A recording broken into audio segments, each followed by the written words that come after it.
Hi hello అందరికీ నమస్తే.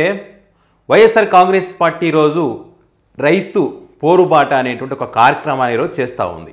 So ఈ కార్యక్రమం చేస్తున్నటువంటి క్రమంలో కూటమి పార్టీలకు సంబంధించినటువంటి పత్రికలు అనుకోండి, సోషల్ మీడియా అనుకోండి, ఆ పార్టీలకు వాళ్ళ తరఫున మాట్లాడేటువంటి మేధావులం అని చెప్పబడే వ్యక్తులు అనుకోండి, వీళ్ళందరూ కూడా ఏమంటారంటే ఈ రైతు పోరుబాట వైసీపీకి అవసరమా, ఎందుకు అనవసరంగా ప్రజల్లోకి పోయి నవ్వుల పాలవుతారు, రైతులు ఎవరు కూడా ఈ కార్యక్రమానికి సపోర్ట్ ఇవ్వట్లేదు, నవ్వుకుంటున్నారంట రైతులు ఈ కార్యక్రమం చేస్తామంటే. మేము ఇంత హ్యాపీగా పండగ చేసుకుంటుంటే మా పేరు మీద వైసీపీ ఏంటి ఈ రకంగా చేస్తుంది అని చెప్పి రైతులు అనుకుంటున్నారంట. అందులో వీళ్ళు ఏమంటారంటే పోయి ఏసీలో ఉండక అవసరం మీకు జగన్ ఏదో చెప్పాడని మీకు అవసరమా అని చెప్పి కొంతమంది వెటకారంగా కామెంట్ చేస్తూ ఉన్నారు. కరెక్టే, వైసీపీ నాయకులు ఏసీలో ఉంటారు. ఎప్పుడంటే ఇప్పుడు వైసీపీ నాయకులు మన ఈ మధ్య కొన్ని పోస్టర్స్ పెట్టారు, కొన్ని లొకేషన్స్ పోస్ట్ జగన్ గారు కూడా పెట్టారు. స్వయంగా చంద్రబాబు నాయుడు గారు ఇది ఫేక్ అన్నారు. అదేవిధంగా ఏపీ గవర్నమెంట్కి సంబంధించిన ఫ్యాక్ట్ చెక్ కూడా ఉంటుంది కదా, అందులో కూడా ఫేక్ అన్నారు. వాటికి సంబంధించి రైతులే మాట్లాడారు. నేను వీడియో కూడా చేశాను, నా ఛానల్లో ఉంటుంది, కాబట్టి చూసుకోవచ్చు. ఓకే, రైతులు మేము ఫేక్ కాదు నాయన, మేము రైతులము, మా కష్టాలు ఇవని చెప్పి డైరెక్ట్ వాళ్ళు రాత్రి 10 గంటలప్పుడు ఆ టైంలో మాట్లాడడం జరిగింది. సో మీరు అది అబద్ధము అని నిరూపించడం, ఇది అబద్ధము, ఇది నిజం కాదు, ఈయన రైతు కాదు, యూరియా కోసం రాలేదు, ఈయన కష్టాలు లేవు, కన్నీళ్ళు లేవు, హ్యాపీగా ఉన్నాడని నిరూపించండి. వాళ్ళు హ్యాపీగా ఏసులు పడుకుంటారు. ఓకే, అండ్ అదేవిధంగా యూరియా రైతులకు అంటే బ్లాక్ మార్కెట్లో అంటే దాన్ని ఏం చేస్తారు, బ్లాక్ చేసేసి ఎక్కువ రేటుకి అమ్ముతున్నారు. 300, 250 ఇట్లా ఎక్కువ పెంచి అమ్ముతున్నారు. లేదు ఇది అబద్ధము అని చెప్పి మీరు డైరెక్ట్ తీసుకుపోయి ఎక్కడ కూడా బ్లాక్లో అమ్మట్లేదు, ఎవరు కూడా ఏ రైతు కూడా దీన్ని బ్లాక్లో కొనలేదని చెప్పి మీరు ఒకరిద్దరిని సెలెక్ట్ చేసి చెప్పడం కాదు, వైసీపీ వాళ్ళని తీసుకుపోయి చూపించండి. వైసీపీ వాళ్ళు ఎక్కడెక్కడైతే లొకేషన్ చెప్పారో అక్కడికి తీసుకుపోండి. ఇది చూపియాయని చెప్పి వైసీపీ వాళ్ళని అడగండి, ఆ రైతులను అడగండి, వాళ్ళు వైసీపీ వాళ్ళు చూపించిన రైతుని అడగండి. నువ్వుగా పలానా రైతులను చూపించావు కదా నీ దాంట్లో, ఆ రైతు నిజమా కాదని తేలుద్దాం పదా అని చెప్పి వైసీపీ అంటే పోండి. పోయి చూపించిన తర్వాత అది నిజమా అబద్ధమా తేల్చండి. అది కనుక అబద్ధం అనుకుంటే, వైసీపీ చెప్పింది అబద్ధం అనుకుంటే, వాళ్ళు హ్యాపీగా ఇంట్లో ఏసీలో కూర్చుంటారు, ఏసీలో ఉంటారు, వాళ్ళు బయటికి రారు. ఎందుకంటే మీరు అద్భుతంగా పని చేస్తున్నట్టు లెక్క. ఓకే, అండ్ అదేవిధంగా ఇక్కడ అన్నదాత సుఖీభవ మీరు గొప్పగా పెట్టారు ఆ పేరు. మీరు ఏమన్నారు అప్పుడు, జగన్ చేత కాదు, జగన్ ఇవ్వలేడు, కేంద్ర ప్రభుత్వం కల్పిస్తాన్నాడు, మేము మాత్రం అట్లా కాదు 20,000 రూపాయలు ఇస్తామని చెప్పాం కదా. మనం ఒక సంవత్సరం ఎగరగొట్టాం, ఒక సంవత్సరం మేము ఎగరగొట్టలేదని మీరు నిరూపించండి. ఒక సంవత్సరం ఎగరగొట్టలేదు రైతులకి అని చెప్పి.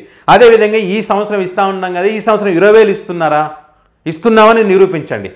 ఇవన్నీ నిరూపిస్తే ఎగరగొట్టలేదని ఇప్పుడు ఇస్తున్నామని 20,000 ఇస్తున్నామని మీరు చెప్తే 7 లక్షల మంది రైతులకు అన్యాయం జరిగిందని వైసీపీ పార్టీ చెప్తుంది, ఇది అబద్ధమని నిరూపించండి. వాళ్ళు హ్యాపీగా ఏసులు పడుకుంటారు. ఎందుకంటే మీరు అద్భుతంగా పాలన చేసినట్టు కదా, రైతులు పండగ చేసుకుంటున్నట్టు కదా. రైతులతో చెప్పించండి, లేదు ఇవన్నీ అబద్ధాలు, మాకు మొదటి సంవత్సరం కూడా అన్నదాత సుఖీభావ పడింది, ఇప్పుడు కూడా వాళ్ళు చెప్పినట్టు 20,000 అకౌంట్లో వేస్తూ ఉన్నారు, కేంద్రంతో సంబంధం లేదు, అందరి రైతులకి జగన్ గారి హయాంలో ఉన్నటువంటి ఎంతమంది రైతులు అందరి రైతులు వాళ్ళందరికీ వేసారు కదా, అంతకన్నా ఎక్కువ ఇస్తున్నారని చెప్పి నిరూపించండి. ఖచ్చితంగా వాళ్ళు ఏసీలు పట్టుకుంటారు. వాళ్ళకి ఏం పని, బజార్కి రోడ్డుకు ఎక్కాల్సిన పని అంటే ఏం అవసరం ఉంటుంది, ఉండదు. ఉచిత పంట బీమా జగన్ చేతగాలే కాదు, రైతులను మోసం చేశాడని చెప్పాం కదా, ఇప్పుడు మేము వచ్చిన తర్వాత ఉచిత పంట బీమా ఇస్తున్నాము అని మీరు నిరూపించండి. జగన్ ఇప్పుడు వైసీపీ వాళ్ళు ఏదైతే రైతుల గురించి చెప్తున్నారో ఆ రైతుల దగ్గర పోయి ఇగో మీరు ఈ రైతులకు ఇవ్వలేదు, ఇక్కడ ఇవ్వలేదు, ఇక్కడ ఇవ్వలేదు అని చెప్తున్నారు కదా, డైరెక్ట్ నిజమైన రైతుల దగ్గరికి పోయి ఆ పేడ్ ఆర్టిస్ట్ ఉంటారు మీకు కొంతమంది, వాళ్ళ చేత కొన్ని స్కిట్లు చేపిస్తుంటారు, వాళ్ళు కాదు నిజమైన రైతులు, ఫేక్ కాదు. ఆ రైతుల దగ్గరికి పోయి ఇక్కడ ఇదిగో వైసీపీ వాళ్ళు మీకు పంట బీమా రాలేదంటున్నారు, ఏది ఉచిత పంట బీమా రాలేదంటున్నారు, సో మీకు వచ్చిందా లేదా అడగండి. ఆ రైతు కనుక నాకు వచ్చింది అని చెప్తే వైసీపీ వాళ్ళు ధర్నాలు చేయరు, ఇంట్లో ఏసీలు పడుకుంటారు. అదేవిధంగా చంద్రన్న బీమా అని చెప్పాం మనం అధికారులకు రాకముందు. ఇప్పుడు చంద్రన్న బీమా వస్తుందా, ఎవరైనా ఒక రైతు చనిపోతే ఆ రైతుకి ఒక కుటుంబానికి డబ్బులు ఇచ్చినామా, ఇగో పలానా కుటుంబానికి ఇచ్చినాం, వైసీపీ వాళ్ళం లేదని చెప్తున్నారు, ఇది అని మీరు నిజం నిరూపించండి. మీరు నిరూపిస్తే వాళ్ళు హ్యాపీగా ఏసీలో పడుకుంటారు, రోడ్ ఎక్కరు, వాళ్ళకి అవసరం లే. అదేవిధంగా మద్దతు ధర మనం ఇచ్చామా, వైసీపీ చెప్తుంది మద్దతు ధర ఇవ్వట్లేదని చెప్పి, మరి మేము ఇచ్చాం మద్దతు ధర అని చెప్పండి. ఇప్పుడు మామిడి రైతులు రోడ్డున పడ్డారు, అప్పుడు కూడా మనం అబద్ధాలు చెప్పాం, మనం రైతుల రోడ్డు మీద పంట నాశనం చేసుకున్న రైతు వైసీపీ పార్టీకి చెందినటువంటి వాడని. వైసీపీ పార్టీకి చెందిన, టీడీపీ పార్టీకి చెందిన, జనసేన ఏ పార్టీకి చెందిన వాడు రైతు రైతే. వాడు పంటని వాడు రోడ్డు మీద పోస్తున్నాడంటే దాని అర్థం ఏంది, ఎంత బాధతో వేసింటాడు.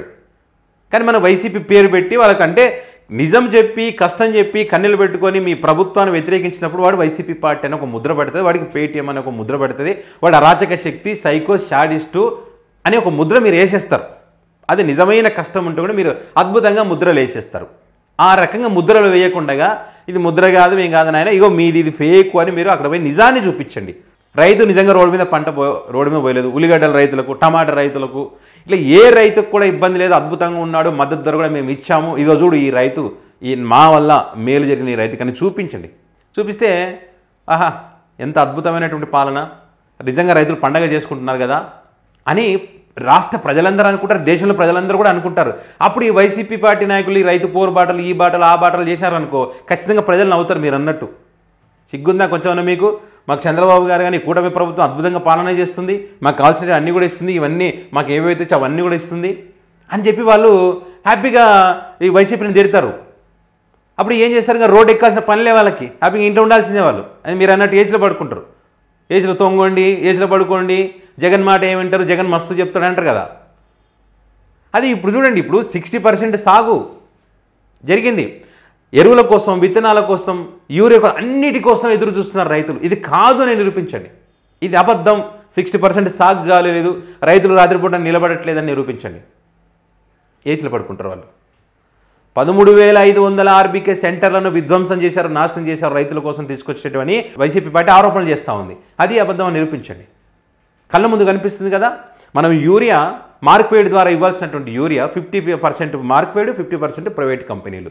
మనం మొత్తం ఎక్కువ ప్రైవేట్ కంపెనీలకు ఇచ్చాం. ఆర్బీకే సెంటర్ల ద్వారా గతంలో జగన్మోహన్ రెడ్డి గారు దాని ద్వారానే పంచాడు. రైతు ఎవరు కూడా ఇబ్బంది పడకుండా వచ్చాడు, సంచి బస్తా తీసుకున్నాడు, పోయాడు, పొలం పోయాడు, పని చేసుకున్నాడు, ఏ ఇబ్బంది పడలేదు. ఇలాంటి సంఘటన జరగలేదు. మీకు అది చాలా పెద్ద మీడియా కదా, మరి గతంలో ఇలాంటి సిచ్యువేషన్ ఎప్పుడైనా జరిగిందా? పోనీ మీ దాంట్లో ఎప్పుడైనా వార్త వచ్చిందా? ఇట్లా రానివ్వలేదు, వాస్తవం. రైతులకు ఇబ్బంది కలగలేదు, వాస్తవం. జగన్మోహన్ రెడ్డి కేంద్రము తర్వాత 2 కలుపుకొని ఇవ్వాల్సినది ఇచ్చాడు కదా, ఒక సంవత్సరం ఎగరగొట్టలేదు కదా, ఇది వాస్తవమే కదా. సో మరి అదే గతంలో రైతులకు మేమేం చేసాం మీరేం చేశారనే అంశాలనే వాళ్ళు తీసుకొని మీరు చేస్తున్నటువంటి మోసాలను ఎండగడుతూ ఈరోజు ప్రభుత్వ అధికారులకు వినతి పత్రాలు ఇచ్చేటువంటి కార్యక్రమాలు వాళ్ళు చేస్తూ ఉన్నారు. అది రైతుల పక్షాన. ఇవన్నీ అబద్ధమని మీరు నిరూపిస్తే కనుక ఖచ్చితంగా వాళ్ళు ఏసీలో పడుకుంటారు. మనం నిరూపించగలమా? నిరూపించలేము. కాబట్టి మనం ఏం చేస్తూ ఉన్నాం? రైతులు స్వచ్ఛందంగా మద్దతు తెలుపుతూ మా కష్టాల గురించి మీరు ఫైట్ చేయండి అని చెప్పి వైసీపీ పార్టీని కోరినప్పుడు వైసీపీ పార్టీ కూడా వాళ్ళకు ఉన్నటువంటి కష్టాలకు సంబంధించి మీ ప్రభుత్వాన్ని మెడలు వంచి ఆ సమస్యల పరిష్కారం చేయాలని రోజు రోడ్డు ఎక్కుతా ఉంటే మీరు ఏం చేస్తూ ఉన్నారు? నిజంగా లేకపోతే అడ్డుకోవద్దు. మరి ప్రతి చోట అడ్డుకుంటున్నారు కదా, అడుగడుగున అడ్డుకుంటున్నారు, ముందస్తు అరెస్టులు చేస్తూ ఉన్నారు. 10 మందే వెళ్ళాలంటున్నారు, 10 మంది వెళ్ళాలి, 15 మంది ఎందుకు ఇట్లా లిమిట్ పెడుతున్నారు? అంటే ఎక్కువ మంది వస్తే సక్సెస్ అయింది అనుకోండి, సక్సెస్ అయితే ఏమవుద్ది? అరే నిజంగా ఈ కూటమి తప్పులు చేస్తుందని ఇంకా ఎక్కువ మంది ప్రజలకు తెలుస్తాయేమో, కాబట్టి వద్దు అని చెప్పి మనకున్నటువంటి అధికారాలు ఉపయోగించి అడ్డుకునే ప్రయత్నం చేస్తూ ఉన్నారు. సో ఇవన్నీ పరిశీలించిన తర్వాత ఎవరు తప్పు ఎవరు ఒప్పు అనేది తెలియట్లేదా? సో ఇక్కడ వైసీపీకి ఈ రైతు పోరుబాట అవసరమా అన్నవాళ్ళని మరి ఏం చేయాలి? మనం ఏం చేయాలి? ఎవరు పడుకోవాలి ఇక్కడ ఏసీలో? ప్రతిపక్షం ఉన్నది, ఏసీలో పడుకొని అన్నీ బాగుండాయని చెప్పి మాట్లాడేటువంటి వ్యక్తులను రోడ్డు మీదకి తీసుకురావడం, వాళ్ళ మెడలు వంచి రైతులు ఎవరైతే ఎండలో కష్టపడి కన్నీళ్లు పెట్టుకుంటున్నారో, చెమట వరుస్తున్నాడో వాడి కోసం పని చేయడమే ప్రతిపక్ష పార్టీ యొక్క బాధ్యత. ఆ ప్లేస్లో వైసీపీ ఉన్నా, టీడీపీ ఉన్నా, జనసేన ఉన్నా, బీజేపీ ఉన్నా, బీఆర్ఎస్ ఉన్నా, కాంగ్రెస్ ఉన్నా, ఎవరున్నా చేయాల్సినటువంటి బాధ్యత అదే. వాళ్ళు ఈరోజు వైసీపీ ఆ పాత్రను సమర్థవంతంగా పోషిస్తుంది. వాళ్ళు రోడ్డు ఎక్కకూడదు అని అనుకుంటే ఏవైతే ఈ సమస్యలని చెప్పారో వాటన్నిటిని సాల్వ్ చేయండి. వాళ్ళు రోడ్డు ఎక్కాల్సిన పని ఉండదు, రైతులు మిమ్మల్ని తిట్టుకునేది ఉండదు, మళ్ళీ మీరే అధికారంలోకి వస్తారు. అది విషయం.